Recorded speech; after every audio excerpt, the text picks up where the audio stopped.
মাঝে মধ্যে একটু বালিশের সঙ্গে মাথা লাগাইয়া একটু চিন্তা করবেন আল্লাহর নিয়ামতের উপরে। এই মালিক বলেন, বান্দা তুই একটু চিন্তা করে দেখ, আমি আল্লাহ তোর সম্মান আর মর্যাদা কত দিছি। বান্দারে, তোর সম্মানের চেয়ে বেশি কারণ না, আমি আল্লাহ ফেরেশতার এত সম্মান দেই নাই। ফেরেশতা নূর দিয়া বানাইছি, ফেরেশতার জন্য জান্নাত বানাই নাই। মানুষ, তোর জন্য জান্নাত বানাইছি, ফেরেশতার জন্য জান্নাত বানাই নাই। তোর সুন্দর করে বানাইছি, কোরআনে বলছি, ফেরেশতারে বানাইয়া কোরআনে বলি নাই। এত সম্মান, এত মর্যাদা আর এত নিয়ামত আমি আল্লাহ তোরে দিলাম।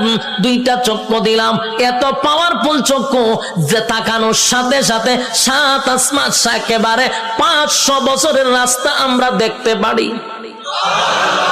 সুবহানাল্লাহ।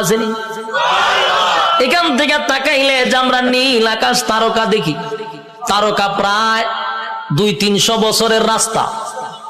সুবহানাল্লাহ।